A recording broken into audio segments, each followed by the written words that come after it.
Feed the resident who is in a chair. Introduction. Most patients who have the ability to go to the dining room for meals will do so. This provides socialization opportunities that help increase appetite, aid in digestion, and contributes to emotional well-being. Patients that are unable to go to the dining room for meals may or may not be able to feed themselves. If a patient is able to feed himself or only needs minor assistance, the CNA will provide whatever help is necessary and allow the patient to do as much for himself as he can. Patients that are unable to feed themselves will need to be fed by the CNA. This needs to be done in a friendly, patient, professional manner. When a patient is unable to feed themselves, they are very vulnerable. If the staff does not feed them, they may become ill or die. This understanding makes this a very difficult time for patients. Feeling like a CNA is rushing him or is annoyed with having to feed him will result in the patient not eating as much as they should. For the CNA test, the patient will be sitting in a chair at the side of the bed. You will be offering the patient a snack. In real life, if a patient remains in bed while eating, make sure the head of the bed is elevated to the fullest upright position to prevent choking. Eating is a social event. Think about your meals. Most people eat in the company of others and enjoy conversation with their meals.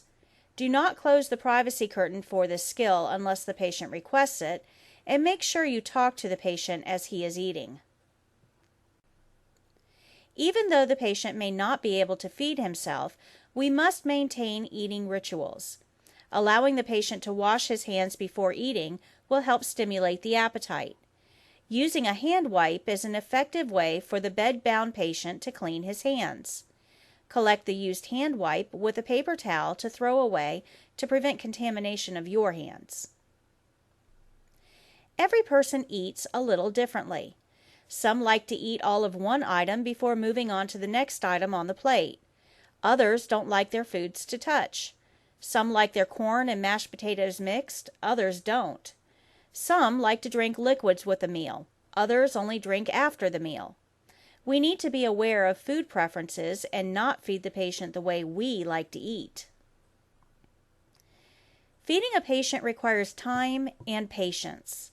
You will need to sit at the bedside so that you are not standing over the patient, making them feel rushed or uncomfortable. Do not rush a patient as you feed them. Placing a towel over the patient's chest while he or she is eating will help prevent food or drink from spilling on their clothing during the feeding process. A clothing protector may also be used if available. This is not to be called a bib. Do not treat an adult like a child when you are feeding him. You are not to make airplane sounds or other childlike feeding techniques to encourage the patient to eat. This is demeaning and not professional. Offer a drink before you begin and every 3 to 4 bites. Feed slowly with small spoonfuls and allow time for the patient to chew and swallow between bites. Talk to the patient as he eats. Before the test, the evaluator will tell the patient for this skill to only eat a certain portion of the food offered. This limits the amount of time this skill takes and evaluates your response to the patient's refusal of food.